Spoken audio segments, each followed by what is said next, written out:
আমার দেহটার দিকে তাকাতো, আমার কাজের দিকটা কখনো ভাবে না যে এই মেয়েটাকে একটা কাজ দেওয়া দরকার। প্রফেশনটা কি আমরা তৈরি করছি? আমি সেক্স ওয়ার্কার না, আমি কারো বাড়িতে টেলিফোন করে ডাকি যে আমার কাছে আসো আসো।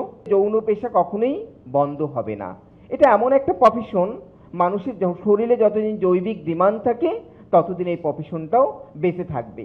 এই যৌন পেশাটাকে ঘিরে কিন্তু আপনারা অনেক ধরনের কথা বলেন, কিন্তু আসলে প্রফেশনটা কি আমরা তৈরি করছি? আমি সেক্স ওয়ার্কার না, আমি কারো বাড়িতে টেলিফোন করে ডাকি যে আমার কাছে আসো আসো।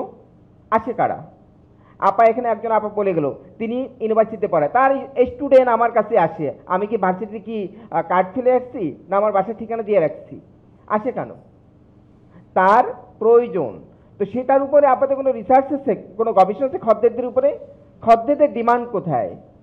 সেটা না করে যৌনকর্মীদেরকে পুনর্বাসন করেন, যৌনকর্মীদের এটা করবেন ওইটা করবেন, এটা দিব ওইটা দিব। কোনোটাই আসলে যৌন পেশা কখনোই বন্ধ হবে না। এটা এমন একটা প্রফেশন, মানুষের শরীরে যতদিন জৈবিক ডিমান্ড থাকে ততদিন এই প্রফেশনটাও বেঁচে থাকবে। সেই সাথে নারী পুরুষের বৈধ বিবাহ আছে, অবৈধ সম্পর্ক আছে, পরকীয়া আছে, কত কিছুই আপনারা দেখেন ফেসবুক খুললে, এটা খুললে। কেন হয়? এই জৈবিক চাহিদার কারণে। স্বামী বিদেশ চলে যায় বউকে রেখে, স্বামী কি ওখানে গিয়ে কি বসে থাকে নাকি? সে ওখানে কোনো যৌনকর্মী বাড়িতে গিয়ে উঠে, কিন্তু বউ যদি কারোর সাথে পরকীয়া করে তাইলেই মাথা খারাপ হয়ে গেছে, সে নারী।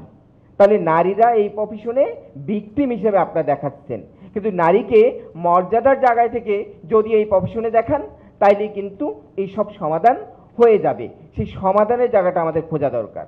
সেটা আমরা কিভাবে খুঁজবো? কোন ওয়েতে? যেখানে যৌনকর্মীদেরকে একটা সামাজিক মর্যাদা দেওয়া দরকার। তারা যে কাজটা করে সে কাজটার একটা মর্যাদা দেওয়া দরকার। সে কাজের মর্যাদা কি কখনো আপনারা ভাবেন? সবসময় বলেন অসামাজিক কাজ। কোনটা সামাজিক কোনটা অসামাজিক? এখানে একজন সরকারি কর্মকর্তা ছিলেন, তিনি থাকলে হয়তো তার পলিসি লেভেলে তার বিষয়গুলো ইনক্লুডেড করতে পারতেন।